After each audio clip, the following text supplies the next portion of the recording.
Wakati ni wakati mwafaka wa kupokea taarifa yetu ya habari kutoka idhaa hii ya Kiswahili ya Radio 14 Africa.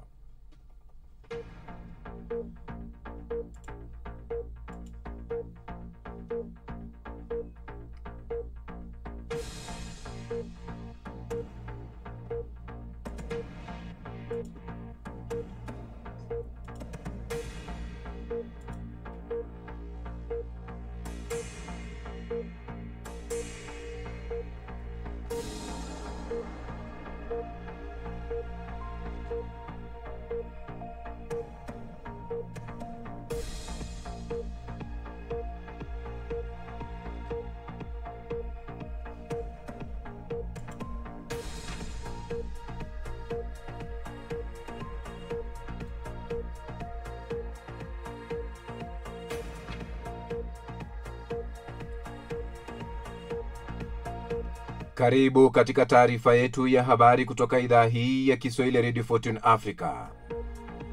Tumekuandalia mengi ikiwa ni pamoja na Tony Blair kuendesha mamlaka ya mpito ya Gaza,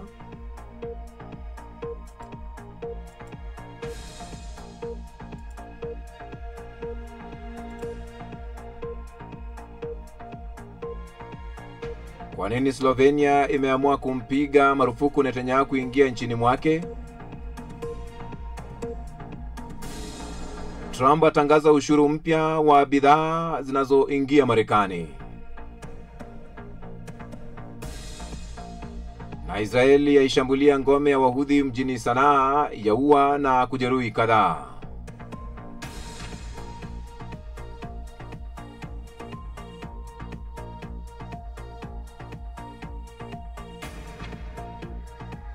Naam, natumai ubweri wafya pote pale ulipo duniani kwa moyo mkunjufu na mikono miwili. Ujambo na karibu kwenye taarifa yetu ya habari kutoka idhaa hii ya Kiswahili Radio 14 Africa. Jina langu ni Kantona Joseph. Waziri mkuu wa zamani wa Uingereza Sir Tony Blair ameshiriki majadiliano kuhusu uendeshaji wa mamlaka ya mpito ya Gaza endapo mpango wa kusitisha mapigano utafikiwa. Sir Tony ambaye aliingiza Uingereza katika vita vya Iraq mwaka 2003 amefanya mazungumzo ya ngazi ya juu na pande zote ili kumaliza vita na ili kuangazia mustakabali wa baada ya mzozo wa eneo hilo la Palestina. Kiini cha pendekezo la hivi punde linalojadiliwa na rais wa Marekani Donald Trump na viongozi wa Kiarabu katika Umoja wa Mataifa wiki hii ni wazo la Gaza kuendeshwa kupitia mamlaka ya mpito itakayoungwa mkono na Umoja wa Mataifa na Guba kabla ya kurejeshwa kwa udhibiti wa Palestina. Mojawapo wa pendekezo iliyosemekana kupata uungwaji mkono huko Washington ni kwa Tony Blair kuongoza mamlaka hiyo, ingawa ofisi yake imesema kuwa hataunga mkono mpango wowote utakaolenga kuwahamisha Wapalestina katika eneo la Gaza. Serikali ya Slovenia imeweka marufuku ya kusafiri dhidi ya waziri mkuu wa Israel Benjamin Netanyahu, hatua inayotangazwa rasmi siku ya Alhamisi kupitia taarifa ya serikali. Hii inafuatia msimamo wa nchi hiyo kuhusu mzozo wa Palestina, ikiwa ni pamoja na kuitambua rasmi Palestina mwaka jana na kupiga marufuku waziri wawili wa mrengo mkali wa kulia wa Israel mwezi Julai. Katika serikali, Wizara ya mambo ya nje Neva Grasik alisema kupitia akaunti yake rasmi ya serikali katika mtandao wa X, kwa hatua hii Slovenia inadhibitisha dhamira yake kwa sheria za kimataifa, maadili ya msingi na haki za binadamu na sera za nje yenye msimamo dhabiti na ya kanuni. Slovenia ambayo ni mwanachama wa Umoja wa Ulaya tayari imechukua hatua kadhaa dhidi ya Israel. Mwezi Agosti iliweka vikwazo vya Israel, vikwazo vya silaha na kupiga marufuku uingizwaji wa bidhaa kutoka maeneo ya Palestina yanayokaliwa na Israel kinyume cha sheria za kimataifa. Aidha, imepitisha msaada wa ziada kwa watu wa Gaza. Kuhusu Netanyahu, Grasik amesema kuwa serikali imechukua hatua hiyo kwa sababu anashutumiwa na mahakama ya kimataifa ya haki ICJ kwa kutenda uhalifu wa kivita na uhalifu dhidi ya ubinadamu huko Gaza. Slovenia imekuwa miongoni mwa mataifa ya Ulaya yaliyo mstari wa mbele kutaka kusitishwa kwa mapigano Gaza na kuongezwa kwa misaada ya kibinadamu kwa raia wa Palestina. Mwezi Julai, serikali hiyo ilitangaza marufuku ya kuuza na kununua na kupitisha silaha kwenda au kutoka Israel, wiki mbili tu baada ya kumtangaza waziri wa usalama wa taifa wa Israel Itamar Ben-Gvir na waziri wa fedha Bezalel Smotrich kuwa watu wasiotakiwa kuingia nchini humo kutokana na matamshi yao ya kuchochea mauaji ya halaiki na vurugu dhidi ya Palestina. Slovenia sasa inaendelea kuwa sauti yenye msimamo wa wazi katika kutetea haki za binadamu na sheria za kimataifa, hata inapokinzana na mataifa yenye nguvu duniani. Rais wa Marekani Donald Trump ametangaza ushuru mpya kwa bidhaa zinazoingizwa kutoka nje ikiwemo dawa na malori. Ametangaza kuongeza ushuru wa hadi 100% kwa dawa zinazotengenezwa nje na kutuma leseni za kampuni ya Kimarekani au zile zinazozalishwa ndani ya Marekani lakini kuuzwa kwa majina tofauti. Hatua hii itaanza kutekelezwa kuanzia Oktoba mosi, isipokuwa kwa kampuni zinazojenga viwanda vya uzalishaji ndani ya Marekani. Aidha, serikali ya Marekani imeweka ushuru wa 25% kwa malori makubwa ya kubeba mzigo, huku ushuru kwa vifaa vya jikoni na vya bafuni ukiongezwa kwa 50%. Rais Trump amesema kuwa hatua hiyo inalenga kulinda masoko ya ndani. Israeli imetekeleza mashambulio dhidi ya mji mkuu wa Yemen, Sanaa, siku ya Alhamisi, kwa mujibu wa vyombo vya habari vinavyohusiana na Wahudhi pamoja na waziri wa ulinzi wa Israel. Mashambulio hayo yanayosababisha vifo na majeruhi kadhaa. Mashambulio hayo yanawadia siku moja tu baada ya watu kadhaa kujeruhiwa katika mji wa Eilat, Israel, siku ya Jumatano kufuatia shambulio la ndege zisizo na rubani kutumia rubani iliyodaiwa na kundi la Wahudhi. Ofisi ya waziri mkuu wa Israeli imeripoti kuwa Benjamin Netanyahu ndiye aliyeagiza shambulio hilo dhidi ya Yemen siku ya Alhamisi wakati akiwa safarini kuelekea New York. Ofisi hiyo iliongeza kuwa Netanyahu alikuwa akipokea taarifa za moja kwa moja kutoka operesheni hiyo kutoka kwa waziri wake wa ulinzi, mkuu wa majeshi na katibu wake wa kijeshi.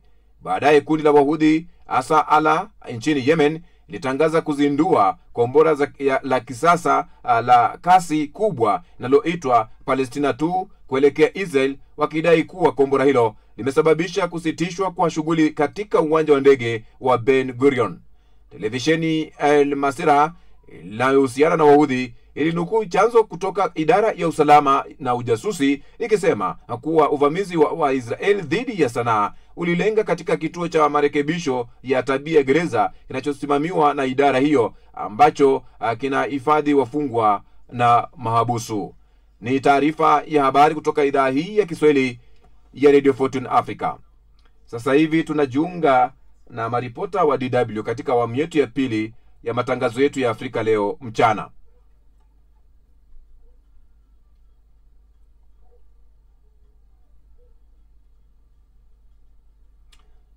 Tupo mbashara kupitia idhaa hii ya Kiswahili ya Radio Fortune Africa. Usisahau kujisajili nasi, subscribe mkwaju follow, na vile vile fuatilia katika link yetu ya Linktree ili uweze kupata matangazo yote na vipindi tunavyovizalisha kupitia idhaa hii ya Kiswahili ya Radio Fortune Africa.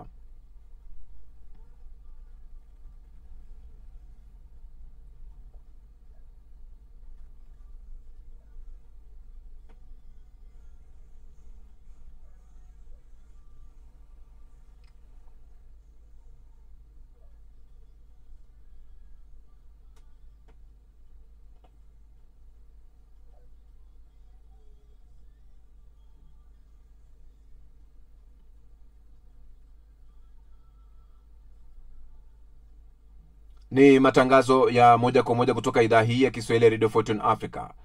Afrika leo mchana, awamu hii ya pili ni ya ripoti. Viongozi mbalimbali wa Afrika wamehutubia Baraza Kuu la Umoja wa Mataifa na kushinikiza kuwa bara hilo linapaswa kushirikishwa kikamilifu katika maamuzi ya kimataifa. Silvia Mwehozi na taarifa hiyo. linapaswa kushirikishwa kikamilifu katika maamuzi ya kimataifa. Katika hotuba yake, Rais wa Kongo Denis Sassou Nguesso aliitaja Afrika kama bara lenye mustakabali mkubwa, akitaka Umoja wa Mataifa kuwa na uwakilishi na uwazi zaidi, sambamba na kuwa karibu na uhalisia wa changamoto za ulimwengu. Rais huyo amesema Baraza la Usalama katika muundo wake wa sasa haliakisi tena usawa wa kijiografia wa ulimwengu mzima na kuhimiza mageuzi na Afrika kuwa na kiti cha kudumu. Rais wa Jamhuri ya Afrika ya Kati Faustin Archange Touadera alisisitiza katika hotuba yake kwa kusema kuwa Afrika inasubiri ushirikiano wa kishujaa na kwamba maendeleo jumuishi yanapaswa kutumika kama silaha ya amani na kinga dhidi ya migogoro. Nafasi ya Afrika katika jumuiya ya kimataifa lazima iheshimiwe. Uhuru wa kweli badala ya utegemezi, ushirikiano wa haki badala ya unyonyaji ni jambo lisilokubalika kwamba umasikini unaongezeka barani Afrika huku utajiri ukishamiri katika nchi za kaskazini. Ni wakati wa kurekebisha dhulma zilizofanywa dhidi ya Afrika. Ndiyo maana Jamhuri ya Afrika ya Kati inaunga mkono mpango wa fidia kwa Afrika pamoja na juhudi za bara zima za kuanzisha mazungumzo ya heshima na usawa na washirika. Kando na viongozi hao wa Afrika, wengine waliozungumza ni Rais wa Baraza la Umoja wa Ulaya Antonio Costa, ambaye amewahimiza viongozi wa dunia kuchukua hatua za pamoja kukabiliana na migogoro mikubwa duniani. Kiongozi mwingine aliyezungumza ni yule wa Baraza la Utawala la Libya Mohamed Younis Menfi, ambaye amesema watu wa Libya wako tayari kuchukua mkondo wa demokrasia baada ya mkwamo wa muda mrefu kuhusu uchaguzi wa kitaifa. Menfi amewaeleza viongozi wa ulimwengu kwamba taifa hilo tajiri kwa mafuta la Afrika Kaskazini bado lina matumaini na linaamini katika uwezo wake wa kujenga mustakabali thabiti na wenye mafanikio. Pembezoni mwa mkutano huo wa Baraza Kuu, viongozi wa dunia walikutana pia kuzindua mazungumzo ya kimataifa kuhusu uendeshaji wa teknolojia ya akili mnemba. Katibu Mkuu wa Umoja wa Mataifa Antonio Guterres ameuita mkutano huo kuwa ni mfano bora wa ushirikiano wa kimataifa. Majadiliano hayo ya kimataifa yatazingatia athari za AI katika nyanja zote za kijamii na kiuchumi, kimaadili na kiteknolojia, kitamaduni na kilugha. Asante sana Silvia Mweuzi kwa taarifa hiyo ambayo inafungamana na mkutano unaoendelea wa Umoja wa Mataifa, ambapo rais wa Kongo alihutubia. Nazidi kusonga mbele kwenye taarifa hii, ambapo rais wa Jamhuri ya Afrika ya Kati Faustin Archange Touadera Faustin Akani amesisitiza kwamba maendeleo jumuishi yanapaswa kutumika kama silaha ya amani na kinga dhidi ya migogoro barani Afrika. Ni ripoti za waandishi, ambapo wakati huu basi nazidi kusonga mbele kwenye taarifa nyingine ya shinikizo la kimataifa dhidi ya Israeli inayoendesha vita vyake vinavyoelezwa na wataalamu wa Umoja wa Mataifa kuwa mauaji ya kimbari kwenye ukanda wa Gaza linazidi kuongezeka. Mohamed Khelif na taarifa hiyo. Na wenzake limekuja wakati tayari Slovenia ikiwa imeshapiga marufuku mawaziri wengine wawili wa serikali ya Netanyahu, Itamar Ben-Gvir anayehusika na usalama wa taifa na Bezalel Smotrich anayehusika na masuala ya fedha. Msemaji wa Wizara ya Mambo ya Nje ya Slovenia Nev Krasic amesema kwamba taifa yote yaliyosaini mkataba wa mahakama hiyo ya kimataifa yana wajibu wa moja kwa moja wa kutambua ukaliaji kimabavu wa Israel dhidi ya Palestina na hatakiwi kamwe kuipa msaada wote unaoiwezesha kuendelea na ukaliaji huo. Slovenia pia imetangaza marufuku ya silaha dhidi ya Israel kutokana na kile kinachoendelea kwenye ukanda wa Gaza. Kwa upande mwingine, Uhispania na Italia zimesema zimetuma meli za kijeshi kusindikiza msafara wa misaada ya kibinadamu unaoelekea hivi sasa Gaza, baada ya waandaaji wa msafara huo kusema wameshambuliwa kwa droni wakiwa kwenye bahari ya Ugiriki. Waziri Mkuu wa Hispania Pedro Sanchez alisema hapo jana kwamba serikali yake inataka kuona sheria za kimataifa zikiheshimiwa na haki ya raia wake kutumia bahari ya Mediterania ikilindwa ipasavyo. Waziri wa ulinzi wa Italia Guido Crosetto aliambia bunge mjini Roma hapo jana kwamba serikali yake inalani vikali mashambulizi ya droni, ingawa aliwashauri waandaji wa msafara huo kufikisha msaada wao kwa serikali ya Cyprus. badala ya kwenda moja kwa moja Gaza, ushauri ambao ulikataliwa hapo hapo na waandaaji. Msafara huo uliopewa jina la Global Sumud Flotilla watazimiwa Ijumaa leo kuanza hatua yake ya mwisho ya safari kuingia kwenye bahari ya Mediterania na kuwasili Gaza. Angalau mara 3 msafara huo unawahusisha harakati kutoka mataifa 52 ulimwenguni umeshuhudia mashambulizi ya droni, mara 2 ukiwa nchini Tunisia na pia ukatiwa mawasiliano. Wakati hayo yakijiri, hapa barani Ulaya, waandaaji wa shindano mashuhuri la Eurovision Song Contest wanasema nchi wanachama zitapiga kura mwezi Novemba mwaka huu kuamua mataifa yatakayoshiriki tamasha hilo mwakani, kufuatia mito ya kuitaka Israeli iondoshwe kutokana na vita vyake katika ukanda wa Gaza. Kwa mujibu wa mawasiliano ya barua pepe yaliyotumwa leo na msemaji wa mashindano hayo Dave Goodman, bodi ya wakurugenzi imeshatuma taarifa kwa mataifa wanachama kukutana kwa mkutano huo wa dharura mwezi Novemba kufanya maamuzi juu ya suala hilo. Mataifa kama vile Ireland, Uholanzi, Slovenia na Hispania tayari yametishia kutoshiriki mashindano hayo endapo Israel haitozuiwa. Urusi ilizuiwa kushiriki tangu mwaka 2022 baada ya uvamizi wake dhidi ya Ukraine. Asante sana Mohamed Khelif kwa taarifa hiyo. Unazidi kupokea taarifa hii ya habari kutoka idhaa hii ya Kiswahili ya Radio Fortune Africa. Umoja wa Ulaya unatarajia kufanya mazungumzo ya kwanza katika kwanza kabisa yanayolenga kuja na pendekezo la kujenga mfumo wa kuzuia droni. Hii ni baada ya uvamizi droni za Urusi kwenye anga za wanachama wake unaibua kitisho kwa muungano huo. Denmark ni taifa la karibuni la umoja huo kuarifu kuhusu droni zinazodhaminiwa kuwa za Urusi kuonekana kwenye anga yake na kusababisha baadhi ya viwanja vyake vya ndege kufungwa. Lilian Mtono na taarifa hiyo. Washiriki wengi ni wale wanaotoka kwenye mataifa ya Umoja wa Ulaya lakini yanayopakana na Urusi na Ukraine. Hata hivyo, Denmark iliongezwa kwenye orodha ya washiriki kufuatia matukio ya karibuni ya droni kuingia kwenye anga yake. Ukraine ambayo licha ya kuwa na mfumo wake wa kugundua na kudungua droni za Urusi pia itashiriki. Mapema mwezi huu, rais wa halmashauri kuu ya Umoja wa Ulaya Ursula von der Leyen alitoa wito wa kuwa na mfumo kama huu ama drone wall alipokuwa akitoa hotuba masaa machache baada ya marubani wa NATO kudungua droni za Urusi nchini Poland. Mjini Copenhagen, kisa kipya cha droni iliyoonekana kwenye anga ya Denmark kimesababisha uwanja wa ndege kufungwa, hii ikiwa ni mara ya pili katika kipindi cha masaa machache baada ya waziri mkuu Mette Frederiksen kusema kwamba safari za ndege ni sehemu ya mashambulizi mseto ambayo huenda yanafanywa na Urusi. Droni zimeonekana zikirandaranda kwenye eneo kuliko viwanja vya ndege vya Denmark tangu siku ya Jumatano na kusababisha moja ya viwanja hivyo kufungwa kwa masaa kadhaa baada ya tukio kama hilo kusababisha kiwanja kikubwa cha ndege cha Copenhagen kufungwa mapema wiki hii. Ni kwa maana hii basi waziri mkuu huyo amesema wanazidi kujimarisha kiusalama. Wapi tulipofikia sasa? Kwanza, mamlaka zimeongeza hali ya tahadhari na zinajiandaa kwa matukio ya aina yoyote. Wanajeshi na polisi wengi zaidi watakuwa na uwezo mkubwa na mbinu za kuzuia mashambulizi ya droni katika maeneo ya miundombinu muhimu siku za usoni. Pamoja na Denmark, visa kama hivi tayari vimeshuhudiwa kwenye mataifa ya Norway na Romania, pamoja na ukiukwaji ulioshuhudiwa kwenye anga ya Estonia baada ya ndege za kijeshi za Urusi kuingia kwenye eneo hilo, hali iliyoibua wasiwasi katikati ya uvamizi wa Urusi nchini Ukraine. Katika hatua nyingine, shirika la Umoja wa Mataifa la nguvu atomiki IAEA limesema leo kwamba kwa mara nyingine droni zimesababisha kitisho cha kiusalama kwenye vinu vya nyuklia nchini Ukraine.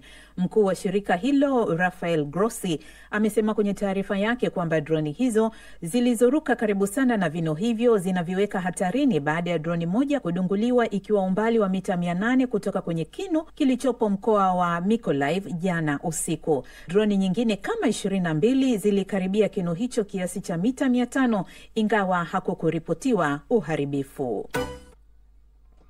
Haya, nazidi kusonga mbele, tutakuwa tunafuatilia taarifa hiyo kwa kina, tuone ni lipi linajitokeza katika hali hiyo ya malumbano. Vita vya kutisha kama vya nchini Sudan imesababisha janga baya zaidi la kibinadamu na la wakimbizi duniani. Kulingana na mashirika ya Umoja wa Mataifa, angalau watu wapatao 40,000 wameuawa, takribani milioni 13 wamepoteza makazi na wengi wamesukumwa ukingoni mwa njaa. Zaidi ya watu milioni 24 wanakabiliwa na uhaba mkubwa wa chakula. Wakiombogo na taarifa hiyo.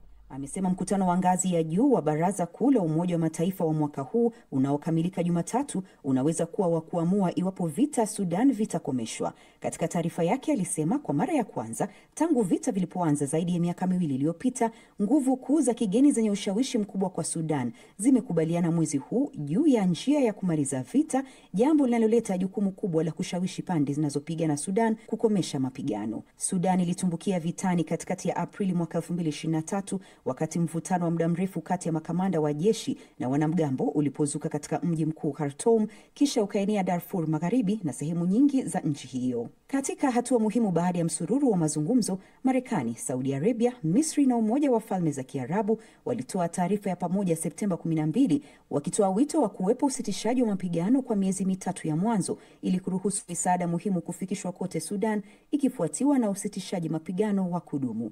Baada ya hapo, nchi hizo 4 zinapendekeza mchakato jumuishi na wa uwazi wa mpito uzinduliwe na kukamilishwa ndani ya miezi 9 ili kutimiza matarajio ya wananchi wa Sudan ya kuanzisha serikali huru yenye uhalali mpana na uwajibikaji. Kundi hilo linalojiita Quad lilikutana Jumatano pembezoni mwa mkutano huo kujadili utekelezaji wa mpango huo. Mkutano mwingine wa kujadili namna ya kupunguza vita pia ulifanyika Jumatano kati ya Umoja wa Afrika, Umoja wa Ulaya na mawaziri wa mambo ya nje wa Ujerumani, Ufaransa na Uingereza. Akihutubia mkutano huo siku ya Alhamisi, waziri mkuu wa serikali ya mpito ya Sudan, Kamil El Tayeb Idris, alishutumu RSF kwa mauaji ya kimfumo na mateso, uporaji, ubakaji, udhalilishaji na uharibifu wa kinyama wa kila kipengele cha maisha kama sehemu ya juhudi zake za kutaka kuidhibiti Sudan, kupora utajiri wake na kubadilisha muundo wa idadi ya watu wake.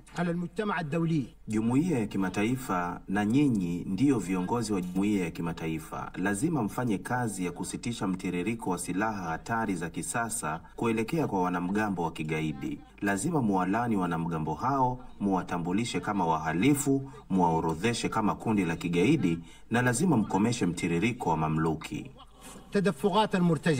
Katibu mkuu wa Umoja wa Mataifa Antonio Guterres katika hotuba yake ya hali ya dunia wakati wa ufunguzi wa mkutano huo Jumanne alisema nchini Sudan raia wanachinjwa, wanakumbwa na njaa na wananyamazishwa.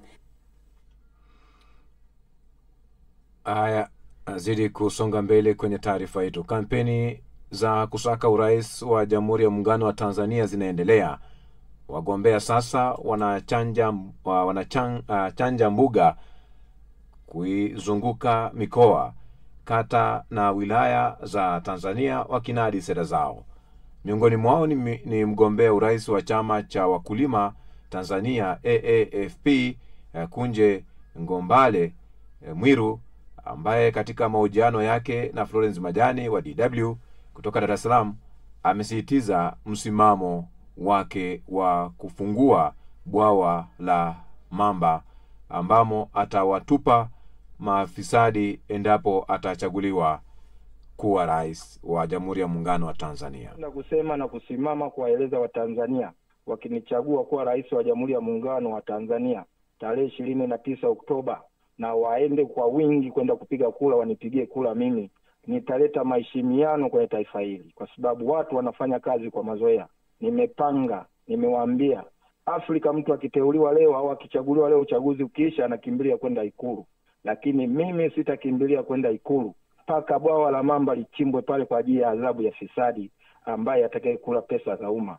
Asante sana Mheshimiwa Kunje. Unaweza kunifafanulia kidogo kwamba bwawa hilo litatumika kufanya nini? Kwa hiyo bwawa lile litakuwa na mamba ambao nitawaweka pale. Wale mamba watawashughulikia mafisadi, na kama ukitoka salama ndani ya bwawa hilo la Mamba, basi utakuwa hujala pesa za umma.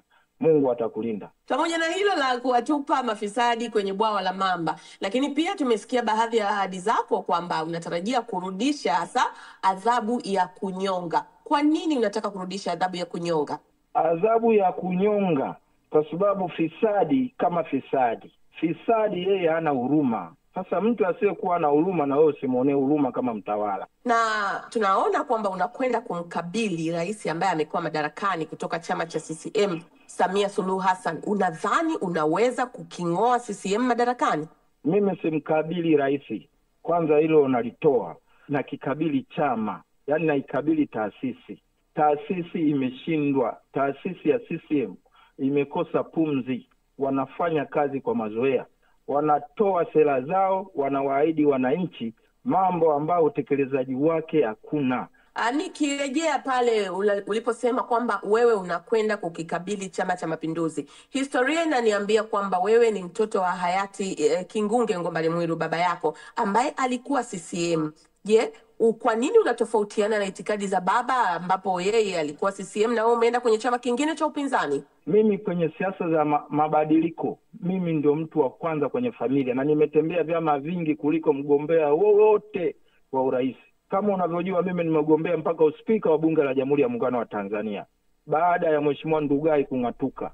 Mimi nilikuwa Chadema kindakindaki, lakini Chadema mimi niliondoka kipindi kile ambacho cha muungano wa umoja wa Ukawa. Kuna siasa ya mapenzi, kwa sababu unampenda mtu fulani, kama anaelekea huko na mimi ngoja niende naye, bila kuangalia uzuri, ubora wa sera, ubora wa katiba. Wengine tena hata katiba waangalia chama. Tutarajie nini katika siku zako 100 baada ya wewe kuchaguliwa kuwa rais wa Jamhuri ya Muungano wa Tanzania, endapo chama chako kitafanikiwa kushika hatamu ya kuongoza taifa hili? Kwanza, serikali ya mchaka ya masaa 24 kwanza itaongeza ajira, na malalamiko ya ajira hayatakuwepo tena, kwa sababu vijana watafanya kazi, kwa sababu nafasi zitaongezeka za kazi. Ndio siasa za Tanzania hizo, Mrindima. Asante sana Florence Majani kwa udadavuzi huo kuelekea uchaguzi mkuu ujao.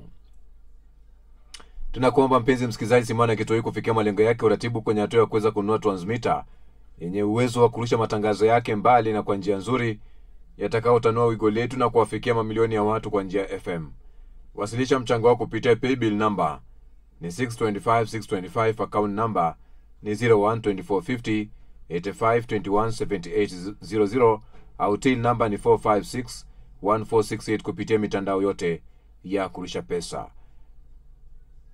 Paybill number yetu ni 625625, account number ni 012450 85217800, au till number ni 4561468 kupitia mitandao yote ya kurusha pesa. Na kurejesha DW ambapo Mwasimba pale Vina Najed wanatupambia sehemu ya yanayojiri katika majukwaa ya mawasiliano. Wanasemaje?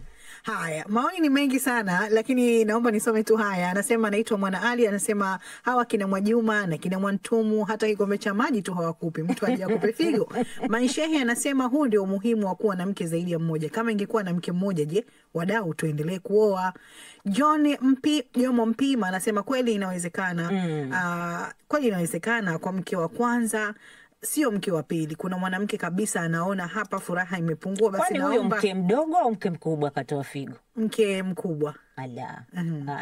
Anasema kweli inawezekana, manake kuna wanawake ambao wako vijijini wanaona kabisa ndoa yao inaanza kukatika, kwa hiyo anamtafutia mke mwingine. Je, mtu kutoa figo? Kwa hiyo anaona kwake ni kitu cha kawaida kabisa. Lakini huko nchini Tanzania sasa kuna taarifa zimezua taharuki kwenye mitandao ya kijamii baada ya taarifa moja kuchapishwa kwamba guzo la umeme limezua taharuki katika shule ya msingi Neira iliyoko mkoani Arusha baada ya nyaya kupasuka na kuingia katika chumba cha dirisha na kusababisha shoti na kuleta majeraha kwa wanafunzi waliokuwa katika darasa hilo. Shule ya msingi. Maoni ni mengi na ni mseto, wengi wao wakisema kwamba kwa mfano Amina Keke anasema watoto wameumia, hasa ya Mwenyezi Mungu tunaomba walinde watoto wetu. Kimfadi anasema hao wanafunzi walipofidia, maana inaonekana ni uzembe wa husika, hilo gogo halijaanza kuleta athari jana au leo. Fatuma Neema anasema Mungu Baba walinde watoto wetu, na hata picha za taarifa hiyo zinasikitisha sana kwa watoto walivyoumia. Ndio, manake ule ni umeme nao ni mkali. Basi tunawapa pole sisi, kwa sababu unapompeleka mwanao shule au mwanao anapokwenda shule unategemea atarudi salama, atakuwa amepata masomo na anarudi salama nyumbani Kabisa. Lakini ikiwa kuna mashaka kama hayo Ni kuombeana unajiuliza basi hapa Najat naona kuna ujumbe au kuna vitu vingine vya kueleza Kwangu kutoka hapana mitandaoni? kwa sasa. Basi tuende kwenye YouTube. Naona kuna ujumbe wa Father Sava Joseph, anasema siasa za nchi yetu hii Tanzania ni kizungumkuti hadi kujengwa bwawa la mamba jamani. Kwa hiyo vyombo vya sheria vitafutwe ili mamba wafanye kazi hiyo. Na Kasuka Masuri Mabula anasema wanasiasa wa Afrika hadi nyingi vitendo hakuna. Ndama Kenye yeye anasema pamoja na hiyo mikutano yote huko unga, mabadiliko ya uchumi kwetu Afrika ni nini, au sisi wasindikizaji tu? Ukurasa wetu wa Facebook ambao matangazo haya pia yako mubashara ama tunapatikana live. Anaitwa Paul Peter Tendo, anasema kauli ya Rais Donald Trump kwamba hatakubali Israeli inyakue ukingo wa magharibi ni ya kuhadaa tu ulimwengu. Luhega Mzindawa anasema huyu Trump si ndio yule aliyetaka Wapalestina wahamishwe Gaza, mbona sasa anabadilika? Padri Mushi anasema mkuu wa baraza la mpito la urais nchini Haiti Laurent Sainti yupo sahihi mno kuomba mataifa ya dunia kusaidia nchi yake kukabiliana na vita dhidi ya ghasia za magenge na janga la njaa linaloenea kwa kasi nchini humo. Na kuna ujumbe wa Isaya Sambo, yeye anasema kila jambo lina wakati wake, juhudi kubwa iwekwe kutafuta suluhu, ndipo sheria na utaratibu mpya wa kuzuia droni ufuate. Baadaye anazungumza mambo ya hapa barani Ulaya. Mwakuhenga Music Tanzania, yeye anasema DW Kiswahili nawapata vyema nikiwa Kagongwa Kahama Tanzania. Na Kayuni Rashidi ukiwa Dodoma, ujumbe wako umefika, unasema chuki kati ya Urusi na Ukraine haitakuisha kamwe bila viongozi wote kukaa meza moja ya mazungumzo. Basi ujumbe huo ndio unakuwa wa mwisho kwa wakati huu, tukijiandaa kuelekea kwenye mjadala wetu wa leo. Asante sana Saumu Mwasimba hapo katika hatua hii ya kwanza. Na kabla tujapokea mjadala, basi itabidi ni kuelekeze kupokea kiziba mkonga cha sasa.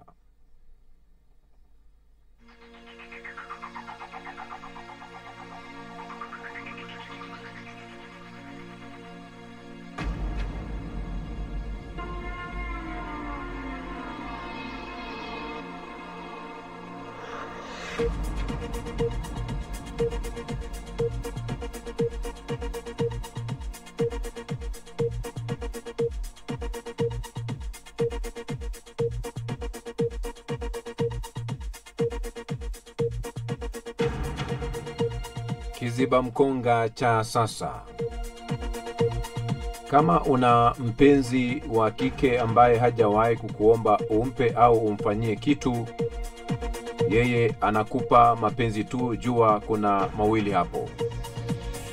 Ana shida kubwa ya kihisia, au kitu cha pili, kuna katabia ka ubahili au ugumu amekaona kwako na anashindwa kukufahamisha kabisa. Kama una mpenzi wa kike ambaye hajawahi kukuomba umpe au umfanyie kitu, yeye anakupa mapenzi tu, jua kuna mawili hapo. Ana shida kubwa ya kihisia, au cha pili, kuna katabia ka ubahili au ugumu amekaona kwako na anashindwa kukufahamisha kabisa.